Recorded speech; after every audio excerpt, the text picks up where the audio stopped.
என்னன்னா, நான் படம் தொடங்கும் போது ஒரு ஒரு ஒரு விஷயம் நான் யோசிச்சேன். அதாவது ஒரு 30 34 நிமிஷம் இருக்கு. இவர் வந்து இதுக்குள்ளார ஒரு வாழ்க்கையே இல்ல பெரிய ஒரு கதையை சொல்ல போறாரா அப்படின்னு எனக்கு ஒரு தயக்கம் இருந்தது. ரொம்ப ஸ்வீட்டா சாதாரண விஷயம். ஒரு ஒரு ஒரு படிப்பு இல்லைன்னா என்ன மாதிரியான ஒரு மோசமான நிலைமைக்கு குடும்பம் தலைமுறை தலைமுறையா போவோம் அப்படிங்கிற ஒரு கருத்தை வந்து ரொம்ப சூப்பரா, ரொம்ப ஷார்ட்டா அந்த அவங்க அப்பா மகனுக்குள்ளார இருக்கிற உரையாடல் தான் வந்து ரொம்ப முக்கியமான இடம். நீ மாற்ற முடியும் அப்படின்னு நம்புறாரு. ஆனா அவருக்கு அது காலத்தை கடந்துட்டாரு. அது மாற்ற முடியும்னு அவர் முடிவெடுத்தது எப்ப எடுத்திருக்கணும்னா, அவர் அந்த குழந்தை சிறு பிள்ளையா இருக்கும்போது எடுத்திருக்கணும். அந்த சிறு குழந்தையே நம்ம எப்படி வளர்க்கணும், அது எதிர்காலத்துல எப்படி வரணும் அப்படின்ற அந்த இடத்த அவர் தவறு விட்டதுனால அந்த குழந்தை இன்னும் ஒரு தலைமுறை காத்திருக்க வேண்டியிருக்கிற ஒரு சூழலுக்கு தள்ளப்படுது என்பது ரொம்ப ரொம்ப அப்படியே என்ன சொல்றது, ரொம்ப சுருக்கமா ரொம்ப நச்சுன்னு அடிச்ச மாதிரி சொல்லியிருக்கிறாரு. நடித்தது வந்து முகிலன் உண்மையிலேயே வந்து ஒரு ஒரு ஒரு அந்த ஏழ்மை, வறுமை, ஒரு ஒரு ஆதரவற்றவங்களுடைய ஒரு ஒரு மனநிலை இருக்கும் இல்லையா, ஒரு தனிமை, அதை வந்து ரொம்ப இயல்பா பண்ணியிருக்காரு. அடுத்து எனக்கு வந்து ஒரு இது பண்ணது என்னன்னா, இயக்குனரை தமிழ்நிலம் கூட வந்து அந்த முதல்ல அந்த காட்சியில் அவர் வந்து ஒரு ஒரு ஒரு பெருமிதம் இருக்கு இல்லையா, பெருமிதம் இருக்கவங்க அவங்களையே ரசிச்சுப்பாங்க. அவங்களுக்குள்ளாரியே ஒரு அந்த அந்த புத்துணர்ச்சி இருக்கும், அவங்களுக்குள்ளாரியே ஒரு மகிழ்ச்சி இருக்கும், பல்வேறு சிந்தனைகள் இருக்கும்.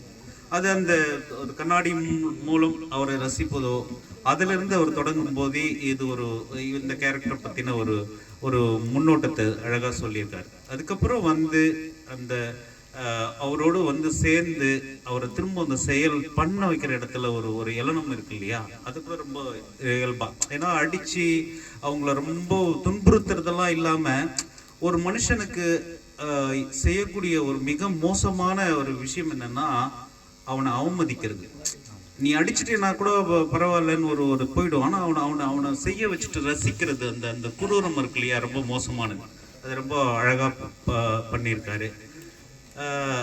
இன்னொன்னு அந்த அந்த இடத்துடைய விஷயம், நமக்கு இந்த மாதிரி இடம் இருக்குமா அப்படின்ற கேள்வி கூட எல்லாருக்குமே வரலாம். ஆனா இருக்கு. இந்த முள்வேல மரங்களும் இந்த மாதிரி ஒரு காய்ந்த நிலங்களும் நீர் வந்து இல்லாத இடங்களும் வந்து ஒவ்வொரு மாவட்டத்திலுமே இருக்கும். நம்ம இப்ப திருவண்ணாமலையில ஓரளவுக்கு இங்க பரவாயில்லாம இருக்கிறோம். ஆனா இப்படி தருமபுரி, கிருஷ்ணகிரி அப்படின்னு திருப்பத்தூர் அப்படின்னு போகிற இடங்கள்லாம் இந்த மாதிரி நம்ம சூழலை பார்க்க முடியும். அதையும் ரொம்ப அழகா அந்த அந்த நிலப்பரப்பை காட்டியிருக்காரு. ரொம்ப அருமையான விஷயம்.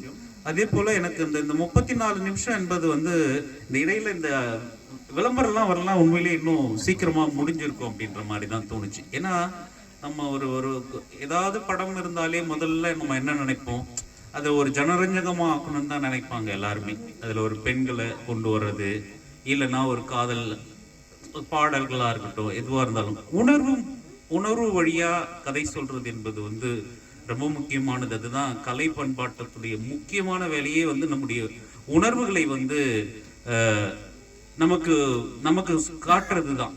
ஒரு ஒரு திரைப்படம் பார்க்கும்போது என்ன, நம்ம வந்து ஒரு குழந்தைய அடிக்கிறோம், அதுல ஏதாவது ஒரு காட்சியில அடிக்க கூடாது என்றதுக்காக சொன்னாங்களோ அது நமக்குள்ளார ஏறும், நம்ம மூளைக்குள்ளார இதை செய்யக்கூடாது.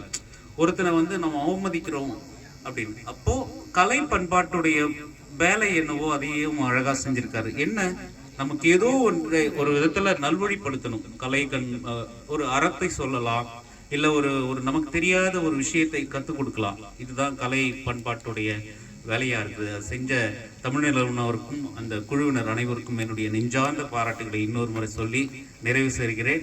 அனைவரையும் நான் வந்து அட்ரஸ் பண்ணி பேசணும், ஆனா இருந்தாலும் டைம் ஆயிடுச்சு. வந்திருக்கிற அனைவருக்கும் என்னுடைய நன்றி.